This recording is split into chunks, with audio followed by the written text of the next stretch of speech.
आज इंशाल्लाह next topic भी स्टार्ट करना है।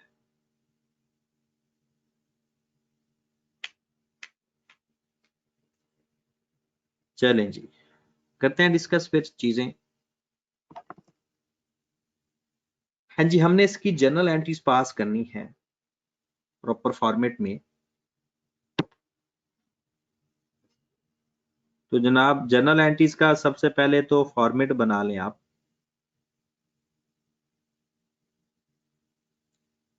और क्योंकि ये टेस्ट डिस्कस हमने कुछ इस तरह से ही करना है कि और मार्क्स भी आपके उसी फॉर्म में ही देने हैं ताकि मार्क्स भी आपको पता चल जाए कि आप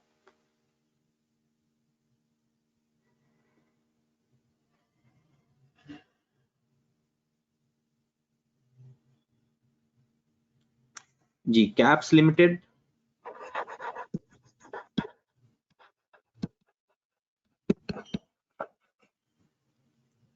जर्नल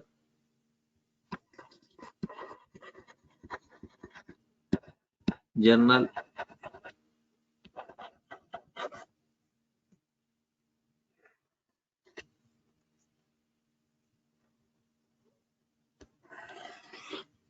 डेट,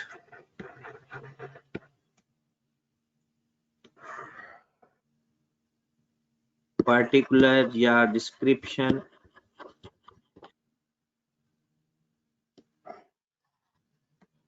डेबिट और क्रेडिट।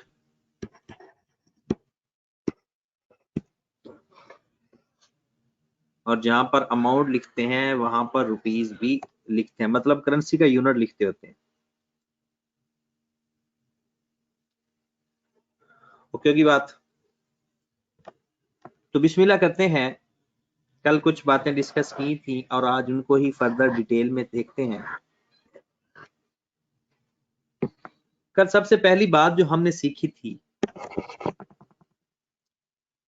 वो ये था कि जब भी कि cap started business with cash 3 million, furniture 2 million, और वो सारे के सारे पैसे बैंक में डिपॉजिट करवा दिए हैं। सारे के सारे पैसे बैंक में डिपॉजिट करवा दिए हैं, ये सवाल था। अब कहा यह जाता है कि अगर आप बिजनेस स्टार्ट करते सारे पैसे बैंक में जमा करवा देते हैं तो कैश को डेबिट करने की बजाय आप बैंक डेबिट कर सकते हो। कैश को डेबिट करने की बजाय आप डायरेक्ट बैंक को भी डेबिट कर सकते हो। एक एंट्री से एक एंट्री का टाइम हमारा सेव हो जाएगा। तो 1121 को 1121 को हम डेबिट करेंगे बैंक डेबिट, फर्नीचर भी डेबिट और कैपिटल क्रेडिट। 3 मिलियन बैंक है, 2 मिलियन फर्नीचर है और 5 मिलियन का हमारा कैपिटल हो।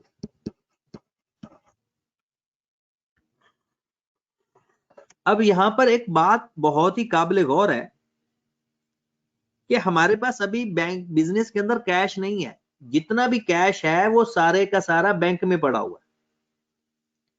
जितना भी कैश अगर है वो सारे का सारा बैंक में पड़ा हुआ है, कैश इन हैंड नहीं है। रहील कह रहा है कि इस क्वेश्चन की नहीं समझ लगी। रहील भाई इसलिए तो मैं डिस्कस करवा रहा हूं। आप बताएं पहली ट्रांजैक्शन की आपको समझ लग गई है?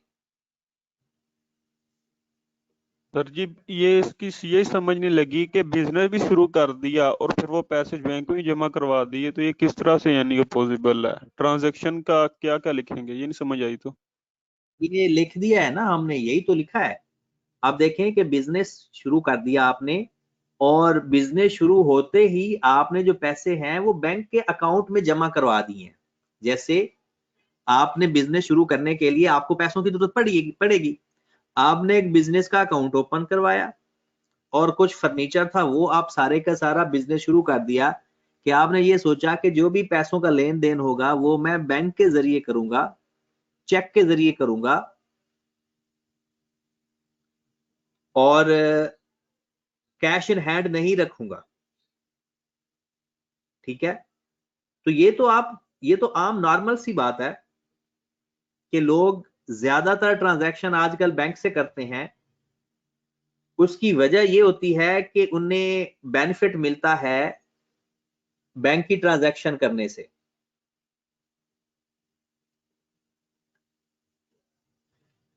बैंक से, क्योंकि आजकल आपको पता है शायद कि 15,000 या उससे ज्यादा अमाउंट की अगर आपने पेमेंट करनी है तो बैंक के लिए कंपलसरी है, वरना आपको वो टैक्स के अंदर आगे मामला आ जाते हैं। और दूसरा ये है कि आप 2 ट्रांजैक्शन भी कर सकते हो कि पहले कैश डेबिट कर दो, फर्नीचर डेबिट कर दो और कैपिटल क्रेडिट कर दो, और फिर अगली एंट्री पास कर दो बैंक टू कैश। मैंने तो यही कहा है कि ये आपके अलाउ है कि आप डायरेक्ट एंट्री पास कर दें। मींस के इसकी 2 एंट्रीज भी पास कर सकते हैं और एक भी कर सकते हैं।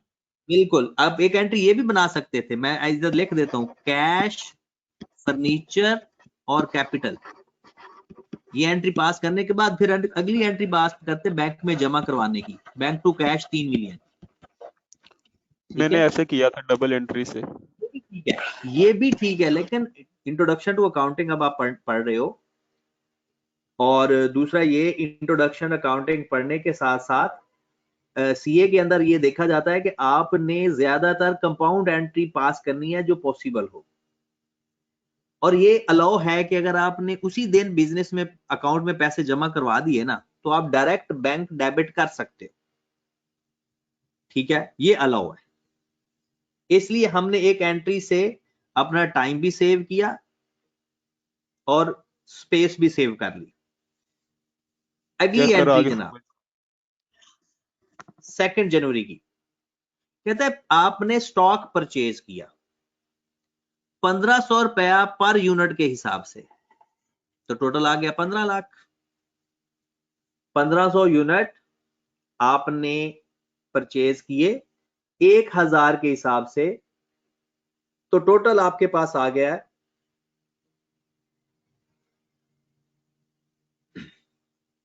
15 लाख। और आगे वो कहता है कि 25 रुपए पर यूनिट आपने कैरेज भी पे किया, कैरेज मतलब किराया। फिर उसके बाद वो कहता है कि जनाब आपने 15 लाख में से 50% तो आपने पे कर दिया है कैश में, और बाकी 50% आपने क्रेडिट पे काम किया है। तो आप एंट्री क्या पास करोगे 2 जनवरी की, परचेजेस डेबिट 15 लाख से, परचेजेस डेबिट 15 लाख से, कैश क्रेडिट 7,50,000 से, और mister A account payable credit 7,50,000 से। ये तो एंट्री हमारी पास हो गई। ये तो हमारी एंट्री सीधी सीधी सी पास हो गई कि जनाब आपने जो एंट्री पास करनी है 50% स्टॉक की। उसके बाद वो कहता है जनाब 25 रुपए पर यूनिट के हिसाब से आपने किराया भी पे किया है, जिसे हम कैरेज कहते हैं। तो हम एक और एंट्री भी पास करेंगे। टोटल कितने यूनिट खरीदे हैं आपने 1500। टोटल कितने यूनिट खरीदे हैं आपने 1500, और 1500 को 25 से मल्टीप्लाई करें कितनी अमाउंट आ रही है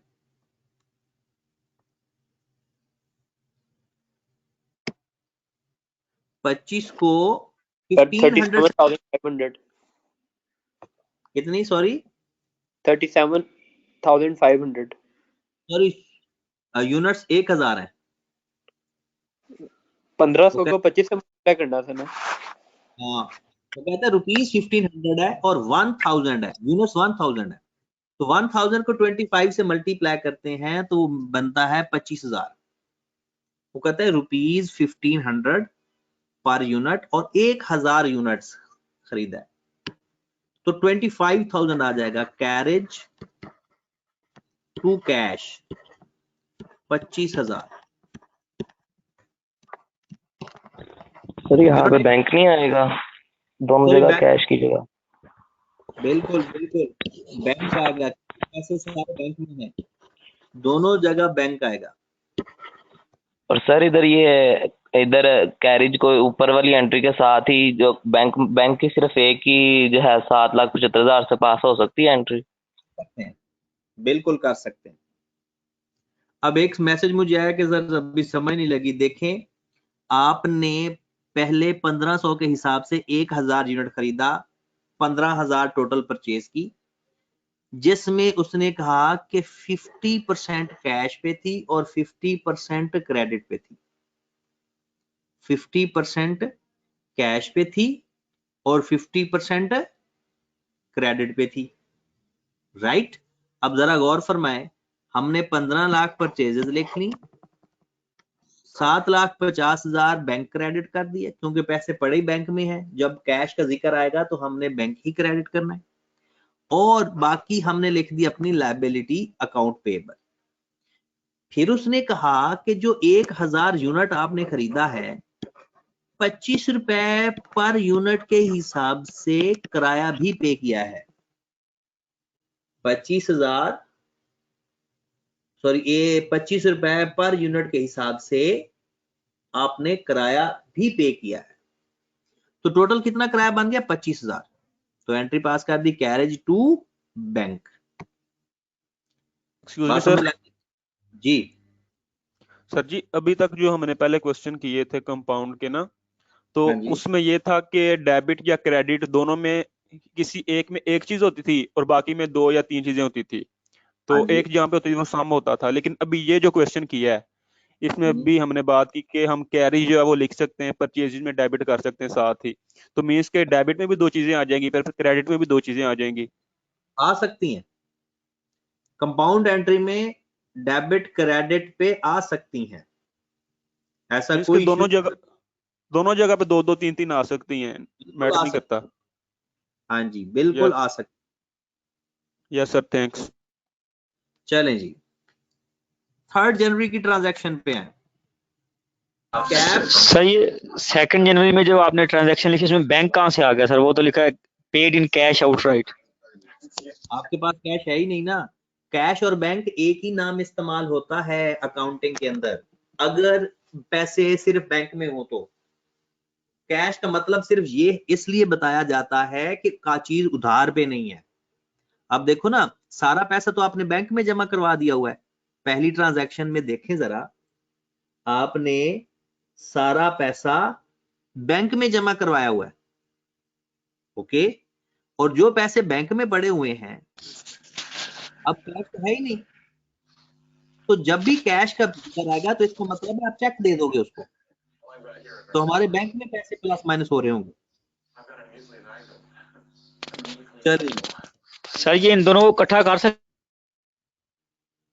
क्या दोनों को इकट्ठा कर सकते हैं?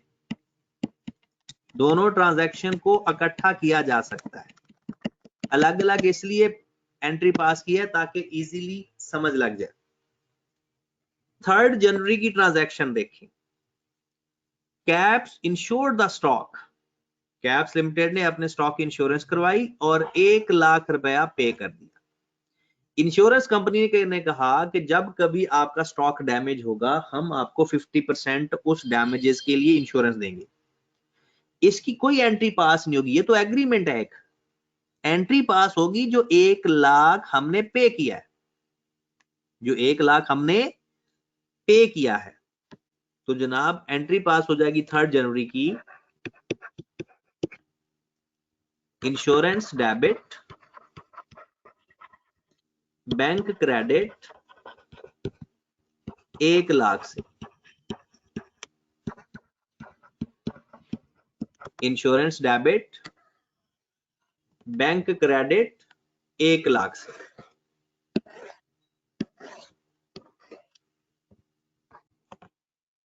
ट्रांजैक्शन देखें जनाब 4 जनवरी की, कि आपने 4,50,000 की एक मशीन खरीदी है। 4,50,000 की एक मशीन खरीदी है, तो आपने क्या करना है, मशीन डेबिट, बैंक क्रेडिट 4,50,000 से।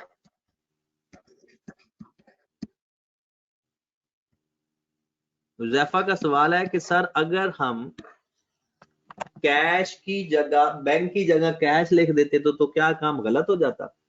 हुज़ैफा भाई हमेशा याद रखें, आई कैप हमारी कॉमन सेंस चेक करता है। हम ट्रांजैक्शन जब लिख रहे हैं शुरू में हर हाँ, या तो पहले हमारे पास कोई कैश पड़ा होता तो ठीक है, हमने बिजनेस शुरू किया, सारा पैसा बैंक में जमा करवा दिया, तो कैश तो हमारे पास है ही नहीं, सारा पैसा तो बैंक में पड़ा हुआ है, सारा पैसा तो बैंक में है। तो जब भी कोई पैसे हम पे करेंगे और कैश का नाम लिखा होगा, तो इस कैश का मतलब ये होगा कि हम चीज उधार पे नहीं कर रहे बल्कि पैसे पे कर रहे हैं। और अगर बैंक और कैश अलग अलग नहीं बताए हुए तो दोनों की जगह एक नाम इस्तेमाल हो जाता है, वो परेशानी वाली बात नहीं है। ओके होगी बात। इसके बाद है जनाब 6 जनवरी को, गुड्स कॉस्टिंग 800,000, मतलब गुड्स जिनकी कॉस्ट 8 लाख है, वर सोल्ड 40% अबव कॉस्ट, यानी सेल क्या 8 लाख की हो रही है या 40% अबव कॉस्ट पे हो रही है? सेल 8 लाख पे हो रही है या कोई और अमाउंट है? पहले तो यहां तक बताओ। 40% अबव कॉस्ट है। हाँ जी, 40% अबव कॉस्ट मतलब इस कॉस्ट का 40% ज्यादा, मतलब 8 लाख कॉस्ट है, इसका 40% लिया तो वो आता है 3,20,000। तो चीज सेल हो रही है 11,20,000 की। जो चीज हमारी सेल हो रही है वो एक्चुअल में 11,20,000 की हो रही है। अब वो कहता है 20% off the sale amount had been received in cash. हाँ, अब आप कैश लिख सकते हो क्योंकि ये पैसे आ रहे हैं, और हम बैंक भी लिख सकते हैं, कोई इशू नहीं है, बैंक भी लिख सकते हैं, कैश भी लिख सकते हैं, इसमें कोई प्रॉब्लम वाली बात नहीं है, क्योंकि ये तो पैसे आ रहे हैं ना। ये कौन से हम कहेंगे जी हमारे पास तो पैसे आए नहीं। हाँ, अगर वो ये कह दे कि सारी ट्रांजैक्शन बैंक के जरिए होनी है तो तब हम बैंक लिखेंगे। कहता है इसमें से 20%, इसका लो जरा 20%,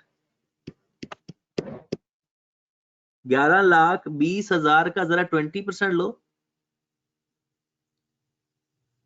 11,20,000 का 20% कितना आ रहा है? 2,24,000 सर। 2,24,000। लो मेरे भाई, अब इसकी मैं एंट्री बनाने लगा हूं,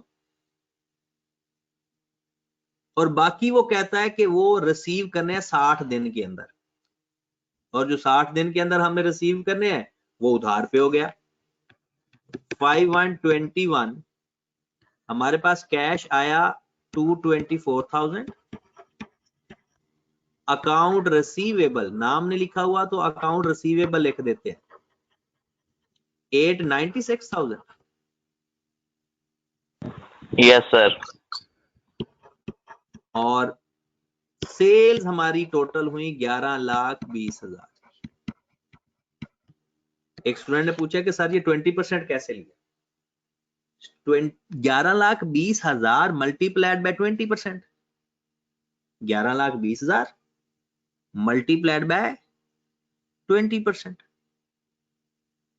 तो ये एक टेक्निकल एंट्री थी कि जिसमें सेल भी खुद से फाइंड करनी थी, और फिर उसमें बाकी तो बहुत ही आसान सा काम था, सीधा सीधा सा था।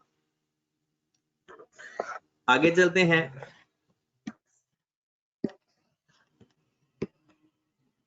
ट्रांजैक्शन नंबर 10 कहता है 10 जनवरी को रेंट 600,000 वाज पेड, रेंट पे किया है 6 lakh.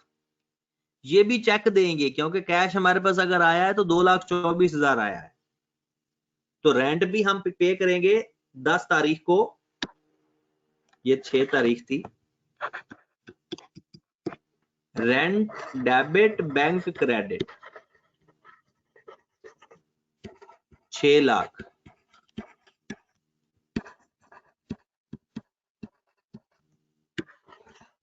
Rent debit bank credit 6 lakh. Okay होगी बात। 15 जनवरी की एंट्री आसान तरीन एंट्री है कि owner withdraw cash 200,000 and goods 65,000 for his own use।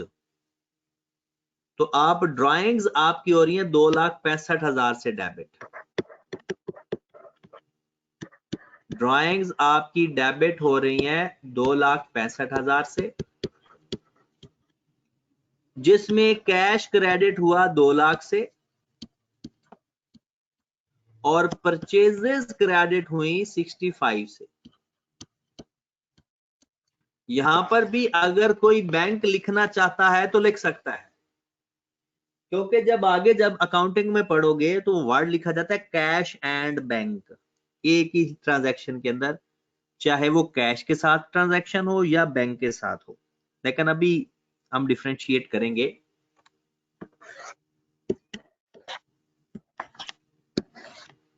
उसके बाद अगली ट्रांजैक्शन है 20 जनवरी की, the business received a bank loan.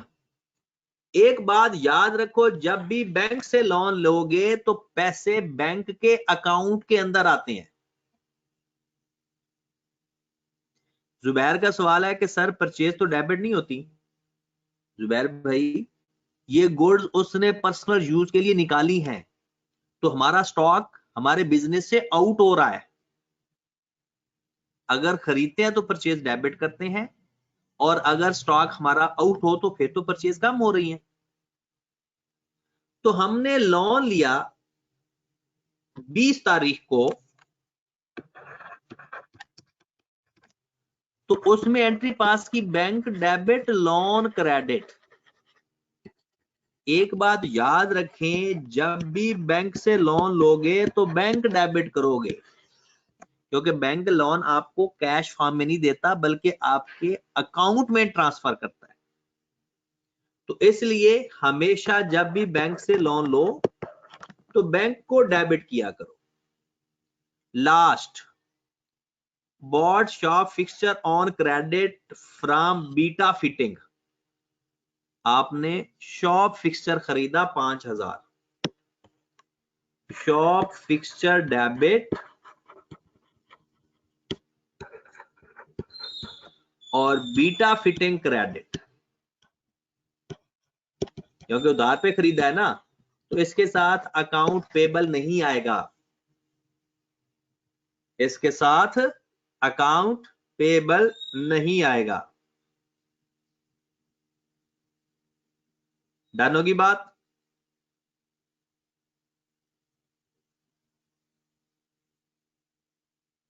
Done होगी बात।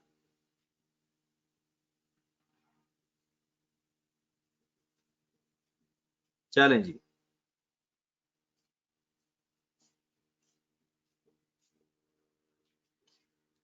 अब अपने अपने नंबर बताओ जल्दी से। जिसने कैश लिखा है वो ठीक है, जिसने कैश लिखा है बैंक की जगह वो ठीक है, कोई मसला नहीं। अपने अपने मार्क्स बताओ। टोटल मार्क्स मैं बता देता हूं आपके जनाब, 1 2 3 4 5 6 7 8 9 10 नंबर है टोटल। अपने अपने मार्क्स बताओ जल्दी से, सबने बताने हैं। हाँ, जिसने किया ही नहीं उसने क्या बताना है। कुछ लोग तो पहले बड़े निकम्मे होते थे, अब बड़े अच्छा पढ़ने लग गए हैं, पता नहीं क्या बात है।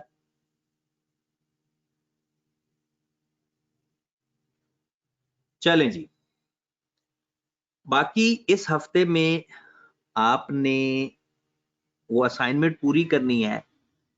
पहली असाइनमेंट की जर्नल एंट्रीज पास करनी है, जो पहली असाइनमेंट्स हैं, और जो ट्रायल बैलेंस वाली असाइनमेंट है उसका ट्रायल बैलेंस बनाना है। ठीक है, चले जनाब नेक्स्ट टॉपिक पे चलते हैं, ताकि नेक्स्ट टॉपिक हम आज थोड़ा सा शुरू करते हैं और इंशाल्लाह कल तक वो उसका फॉर्मेट खत्म हो जाएगा। जी, थोड़ा सा फ्रेश हो जाएं, आप जाकर मुंह हाथ धो के आए।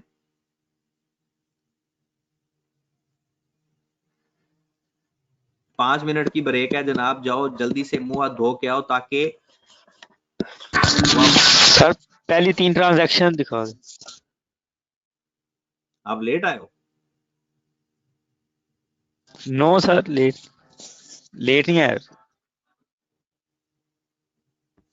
चलें देख लें, पहली 3 ट्रांजैक्शन देख लें मेरे भाई, जल्दी से, बाकी लोग 5 मिनट के अंदर अंदर वापस आए।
हाँ जी मेरे भाई,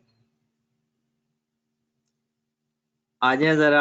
आज थोड़ा सा नेक्स्ट टॉपिक को साथ लेकर चलते हैं।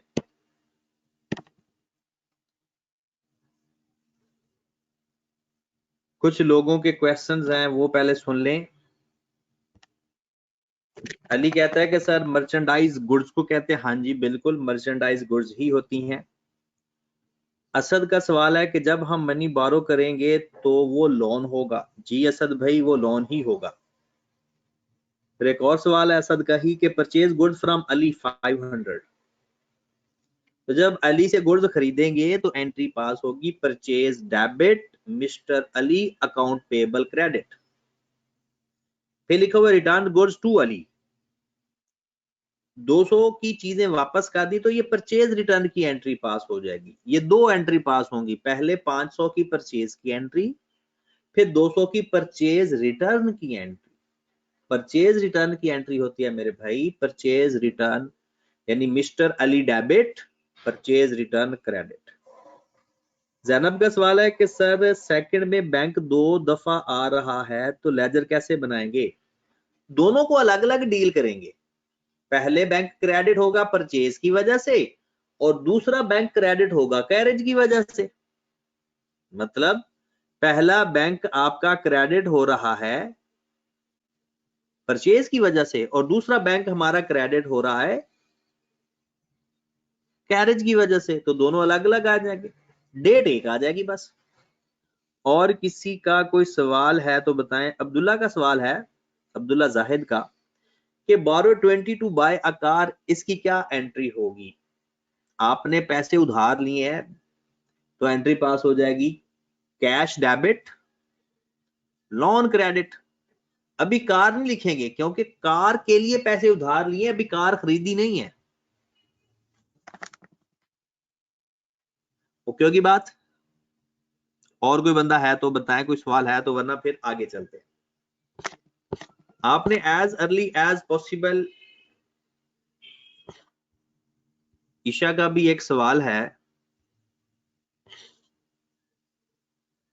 कि उनको ऐड करके लिख सकते हैं या नहीं लिख सकते। बिल्कुल लिख सकते हैं, ऐड करके लिख दो तो भी लिखा जा सकता है, लेकिन नाम तो दो ही आएंगे ना, कि एक कैरेज और एक परचेज।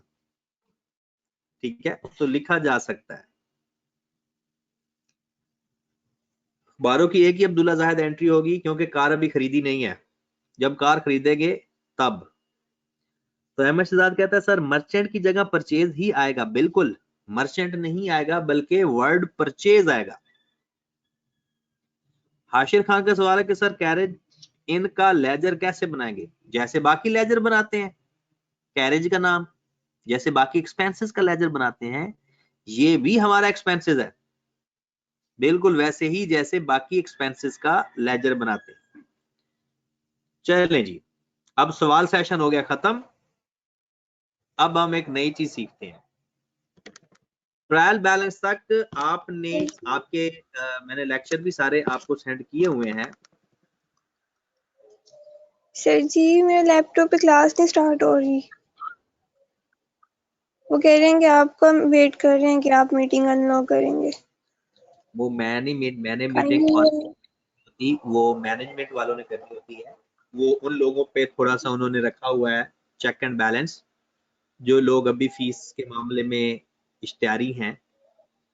ये हो गई। Okay sir, thank you. हो गई क्लास स्टार्ट। शायद उन्होंने ये बात सुन ली होगी ना, कि क्योंकि वो मैनेज वही कर रहे होते हैं। चलें जी, अब हम देखते हैं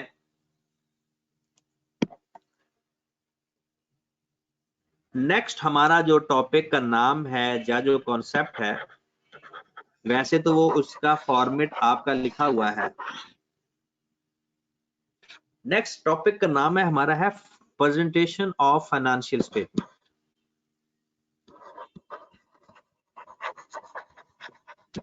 presentation of financial statement,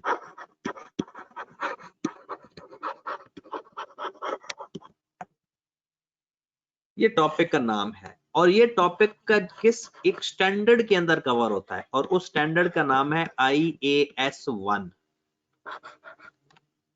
IAS का मतलब international accounting standard, international accounting standard.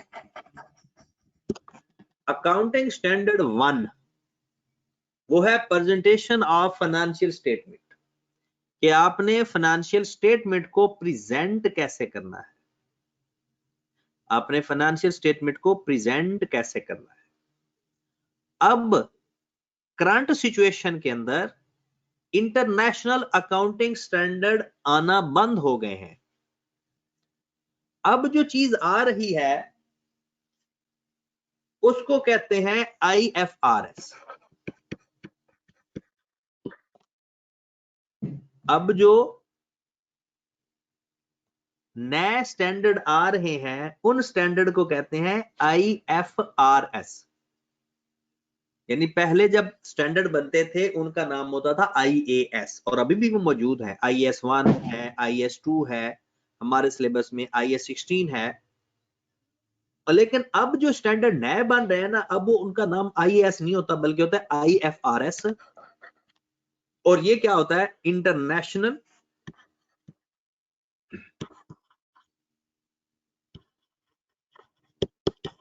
Financial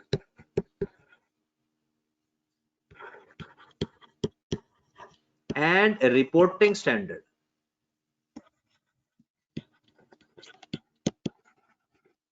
international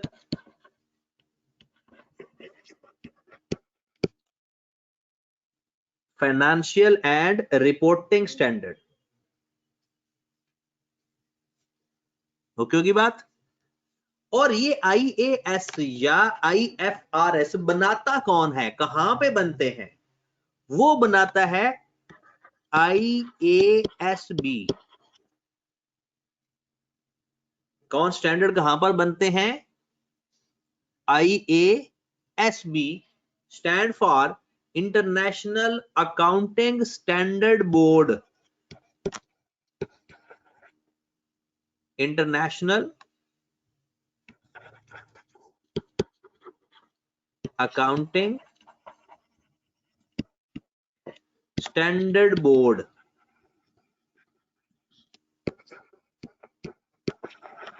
लो जी, ये कुछ एब्रीवेशन है जो एक दफा पेपर में, ये एब्रीवेशन पेपर में आ गई थी कि IASB का मतलब क्या है। तो जनाब IAS होते हैं इंटरनेशनल अकाउंटिंग स्टैंडर्ड, और अब आजकल वो जो स्टैंडर्ड बन रहे हैं उनका नाम है IFRS। और ये बनाता कौन है? IASB international accounting standard board. ठीक हो गया? और हम पढ़ने लगे हैं आज IAS 1 के जो पहला स्टैंडर्ड है वो क्या था? That is presentation of financial statement.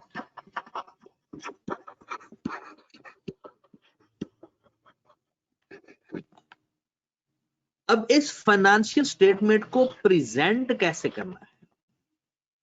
तो सबसे पहले फाइनेंशियल स्टेटमेंट में क्या क्या चीज होती है, या फाइनेंशियल स्टेटमेंट होती क्या है? मैं आपको वैसे बताता हूं कि फाइनेंशियल स्टेटमेंट एक तरह की वो बिजनेस के रिकॉर्ड होते हैं। फाइनेंशियल स्टेटमेंट क्या होता है?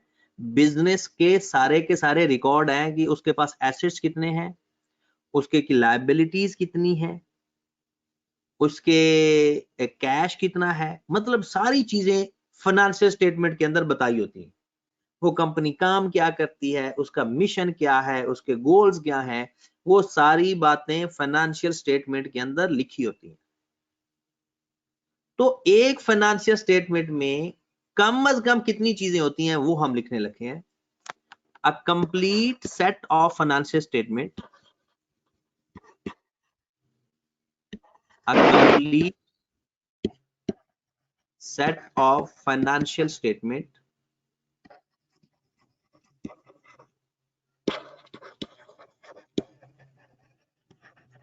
include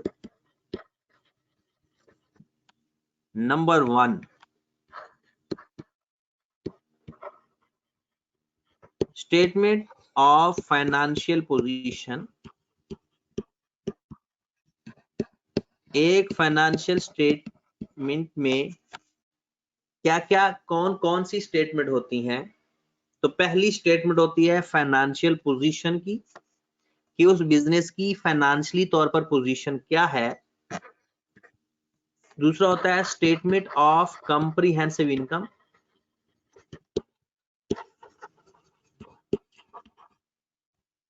statement of comprehensive income.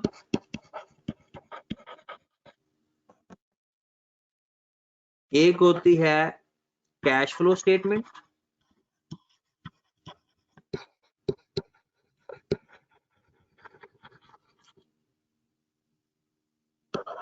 एक होती है जनाब statement of changes in equity,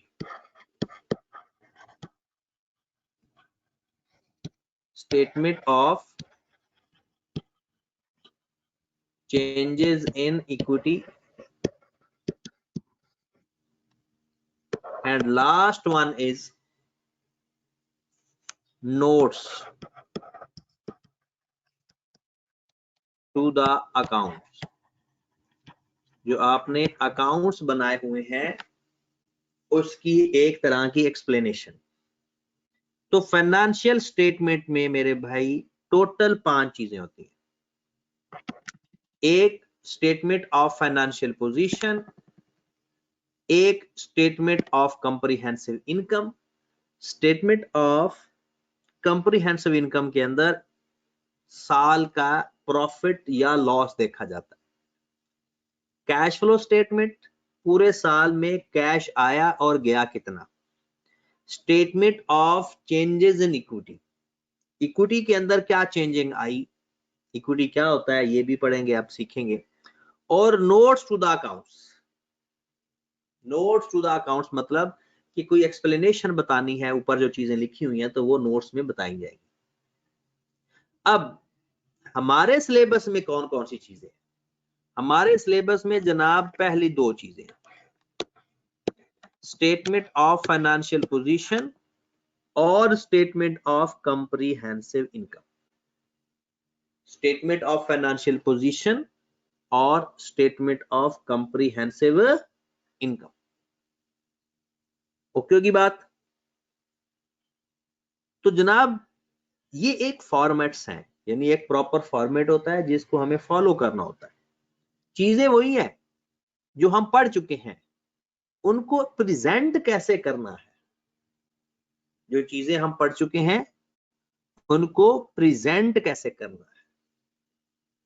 तो आ जाए जनाब इसकी फिर प्रेजेंट करने का तरीका सीखते हैं।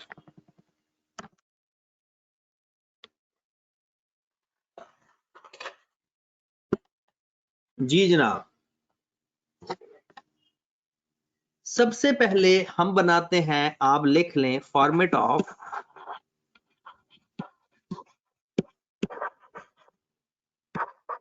Statement of comprehensive income. दूसरा पहले फॉर्मेट बना लेते हैं।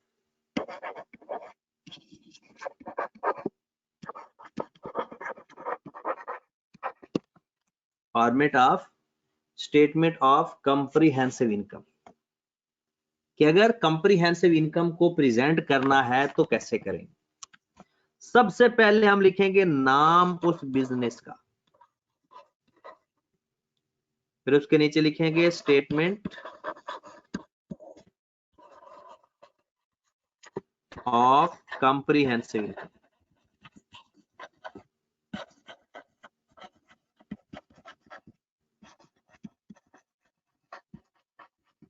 फिर लिखेंगे फॉर द ईयर एंडेड,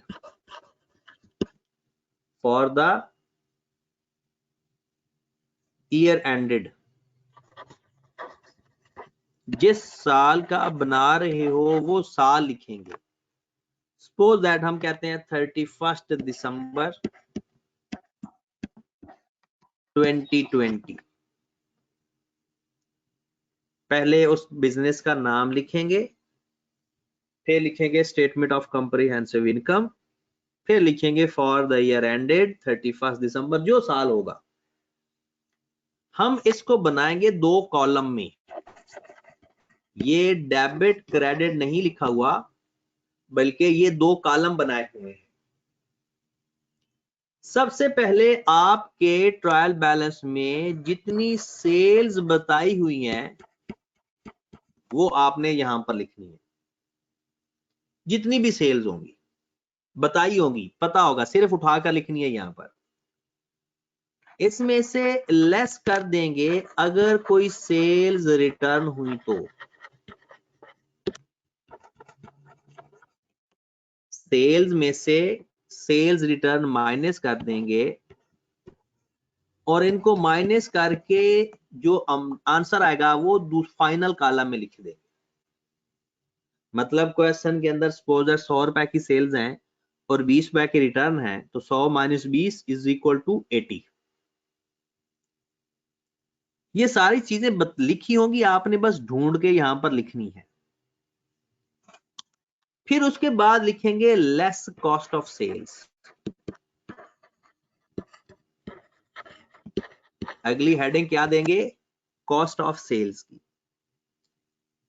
फिलहाल आप सिर्फ सीख लें, बाद में इसके ऊपर हम डिस्कस करेंगे कि कॉस्ट ऑफ सेल होती क्या चीज है। फिलहाल हम लिखेंगे कि ओपनिंग स्टॉक, ये बताया होगा क्वेश्चन के अंदर, हर चीज बताई होगी प्रॉपर। इस ओपनिंग स्टॉक के अंदर हम ऐड कर देंगे परचेजेस,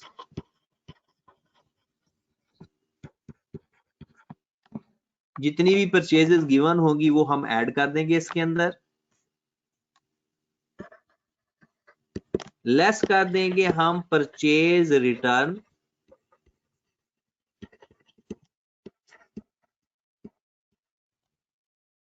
लेस हम करेंगे परचेज रिटर्न। इसमें ऐड कर देंगे कैरेज इन। कैरेज इन क्या होता है भला? जो स्टॉक खरीदा और उसके खरीदने के ऊपर जो किराया लगा वो इधर ही ऐड कर देंगे। कैरेज इन ऐड करते हैं, कैरेज आउट ऐड नहीं करते, क्योंकि कैरेज आउट हमारा अदर एक्सपेंस होता है। फिर इसमें से लेस कर देंगे क्लोजिंग स्टॉक। बल्कि एक और चीज भी लिख लो ऐड करने वाली, इसमें ऐड कर देंगे इंपोर्ट ड्यूटी अगर है तो। स्टॉक खरीदते वक्त अगर आपने कोई ड्यूटी पे की है तो वो भी ऐड कर देंगे। फिर इसमें से लेस कर देंगे क्लोजिंग स्टॉक।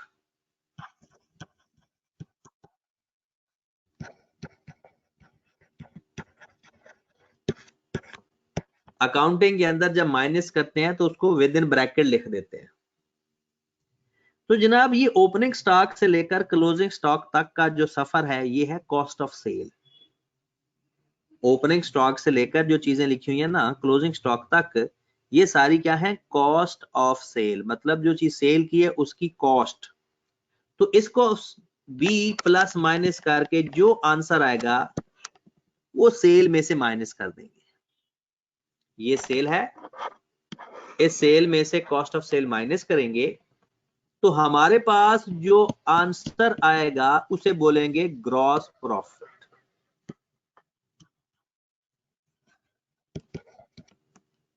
उसे क्या बोलेंगे? Gross profit. डन होगी बात। फिर उसके बाद यहां से आगे ही चलते जाना है। ऐड हम करेंगे अदर इनकम।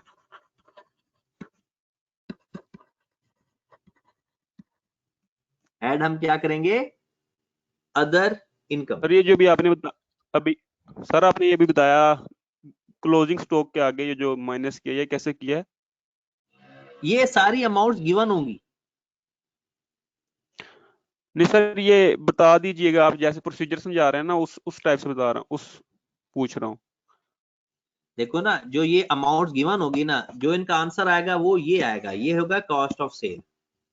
इसको जो ऊपर आपने सेल फाइंड की है, ये नेट सेल्स रिटर्न माइनस करके, उसमें से ये कॉस्ट ऑफ सेल माइनस करेंगे तो आपके पास प्रॉफिट आ जाएगा। मतलब एक चीज आपने 100 रुपए की खरीदी थी, 140 की बेची, तो 140 में से 100 माइनस कर दिया तो प्रॉफिट आ गया। ये वो चीज है। यस सर, समझ आ गई सर। अब इनकम के अंदर आपके पास चंद इनकम होती है बस। डिस्काउंट रिसीव एक इनकम होती है। क्वेश्चन के अंदर जितनी भी बताई होगी, नहीं बताई होगी तो नहीं लिखेंगे। अगर कोई आपने इंटरेस्ट रिसीव किया है, आपने कोई कमीशन रिसीव किया है,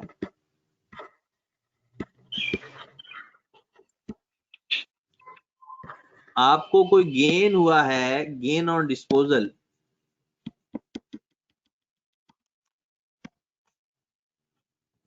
गेन ऑन डिस्पोजल, वो भी आपके अंदर इनकम है। कोई भी चीज है, अगर आपको लगता है कि वो इनकम है, इस सारी इनकम को ऐड करके ग्रॉस प्रॉफिट वाले कॉलम में लिख देंगे।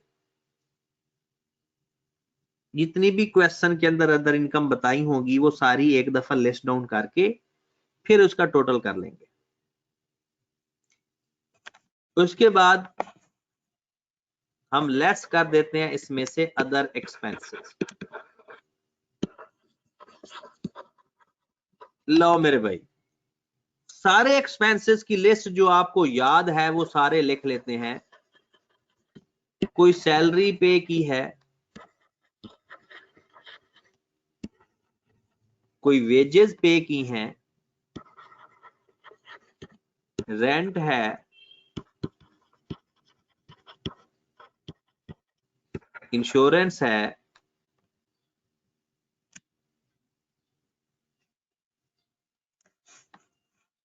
या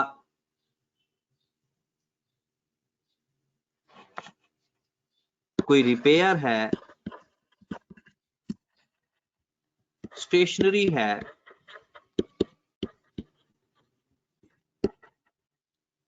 डेप्रिसिएशन है,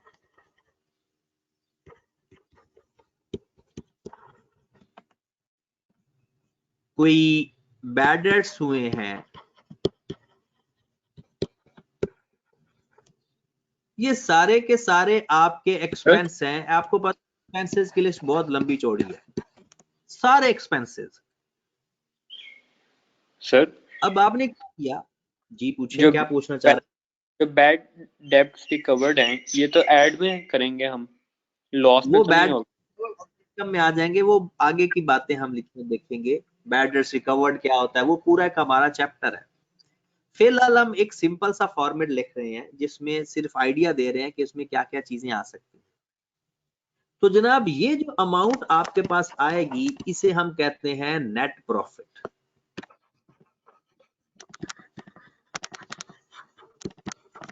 क्या कहते हैं जनाब? नेट प्रॉफिट या नेट इनकम।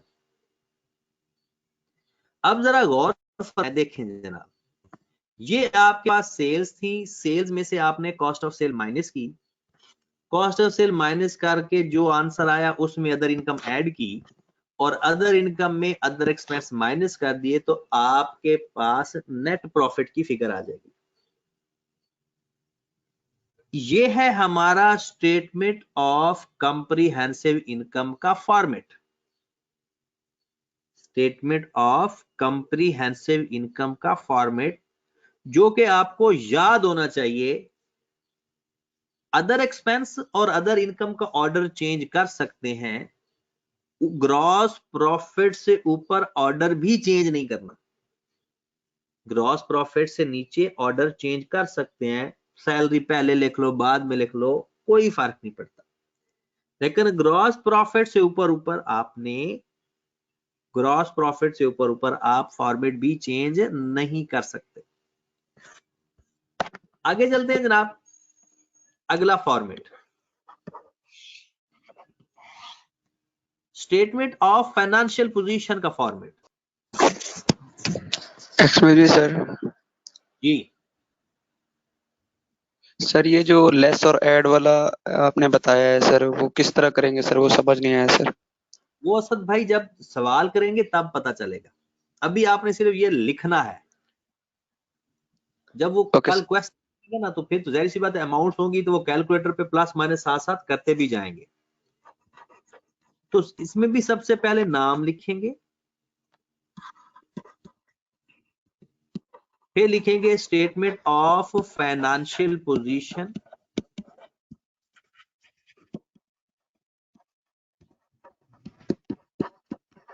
और यहां पर लिखेंगे एज एट 31 दिसंबर 2020।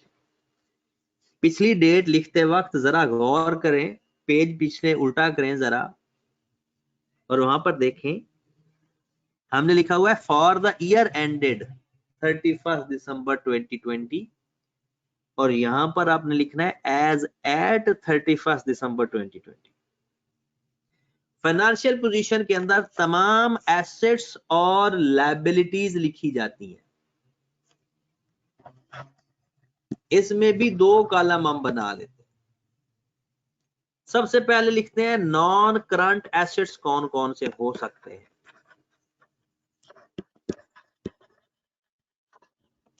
जो नॉन करंट एसेट क्वेश्चन के अंदर गिवन होंगे सिर्फ वही लिखेंगे।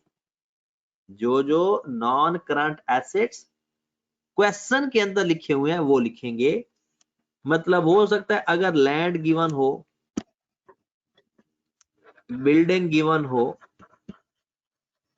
और जरूरी नहीं है कि सारे एसेट्स गिवन होंगे, व्हीकल गिवन हो, उसके बाद प्लांट एंड मशीनरी अगर है तो,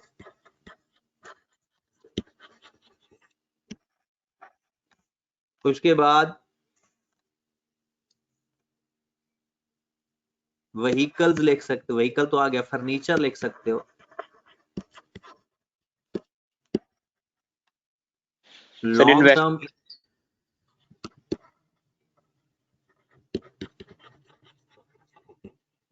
मतलब जितने भी नॉन करंट एसेट आपको क्वेश्चन के अंदर गिवन होंगे, क्वेश्चन के अंदर, ये नहीं कि आपको कितने आते हैं, नहीं, जो क्वेश्चन के अंदर गिवन होंगे वो सारे आपने ऐड करके फाइनल कॉलम में लिख देने। फिर आपने हेडिंग देनी है करंट एसेट्स की।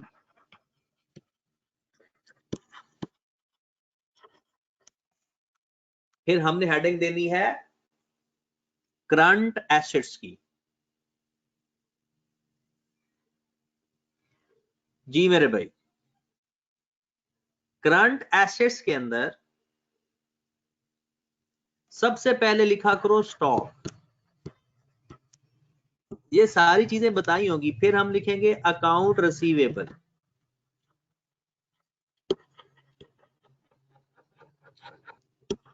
फिर लिखेंगे कोई अदर रिसीवेबल है तो वो,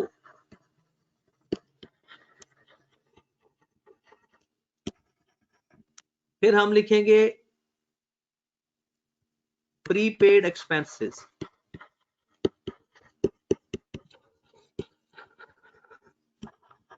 फिर हम लिख देंगे बैंक, कैश। सारे करंट एसेट्स भी ऐसे ही टोटल करके लिख लेंगे। पहले सारे नॉन करंट एसेट लिखेंगे, फिर सारे करंट एसेट्स लिखेंगे, फिर नॉन करंट और करंट का टोटल करके लिखेंगे टोटल एसेट्स के नाम से।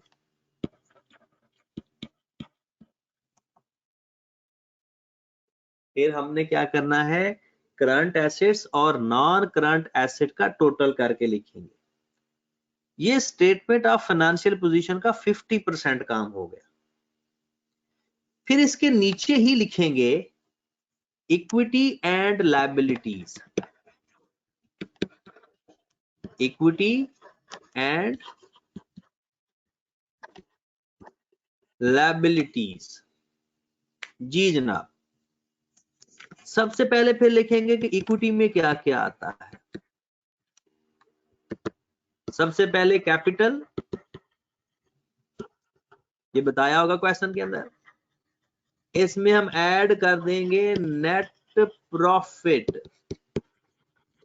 ये नेट प्रॉफिट कहां से फाइंड होगा? स्टेटमेंट ऑफ कॉम्प्रिहेंसिव इनकम की जो लास्ट था वो नेट प्रॉफिट ही तो था।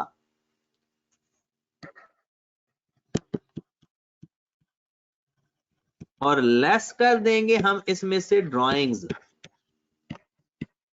तो ये हमारे पास आ जाएगा equity.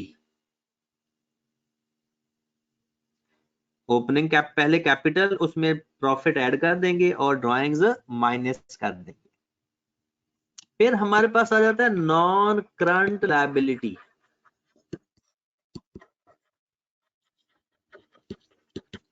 Mostly long term liability एक ही बताई होती है, लोन या वर्ड मॉर्टगेज इस्तेमाल होता है। ये भी लोन की ही एक टाइप है। हमारे सिलेबस में 99% लोन ही बताया होता है। फिर हम लिखेंगे करंट लायबिलिटी।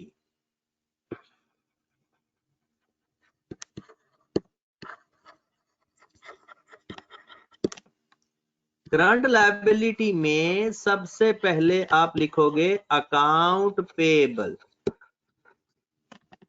सबसे पहले आप क्या लिखोगे? Account payable. फिर लिखोगे अदर पेएबल, एक्रूड एक्सपेंसेस। ये सारी बातें हमने पहले डिस्कस की हुई हैं, जस्ट एक फॉर्मेट में अब लिख रहे हैं। बैंक ओवरड्राफ्ट, लो मेरे भाई, हम ऐड कर लेंगे, लिखेंगे टोटल इक्विटी एंड लायबिलिटीज। जनाब टोटल एसेट और इक्विटी और लायबिलिटी का टोटल हमेशा बराबर आना चाहिए। टोटल एसेट का और टोटल इक्विटी और लायबिलिटी का हम टोटल प्लस कर देंगे। एक सवाल मुझे मिला है, वो सवाल आप लोगों के मैं डिस्कस कर दूं। एक सवाल है कि सर बैंक ओवरड्राफ्ट को माइनस क्यों नहीं किया? बैंक ओवरड्राफ्ट लायबिलिटी है तो लायबिलिटीज में तो ऐड ही करूंगा ना। अगर एसेट में होता तो माइनस करूंगा, लायबिलिटी में लिख दिया है ना मैंने, तो लायबिलिटी तो है ये हमारी। ठीक है, तो जनाब आपने ये दोनों फॉर्मेट एट लीस्ट 2 टाइम मजीद लिखने हैं। ये दोनों फॉर्मेट कम अज कम जो अभी लिखा है इसके अलावा 2 दफा लिखने हैं। जो बंदा लिख पाएगा वो सवाल करते हुए आसानी होगी। आपको ये सारी बातें ज़बानी याद होनी चाहिए। ठीक है, और कुछ लोगों ने कहा कि सर एक्रूड एक्सपेंसेस क्या होते हैं? एक्रूड एक्सपेंसेस ऐसे एक्सपेंसेस जो हो गए हैं लेकिन अभी पे नहीं किए। जैसे बिजली का बिल आ गया है लेकिन अभी तक आपने पे नहीं किया, या अपने लोगों की सैलरी महीना गुजर गया पे नहीं की।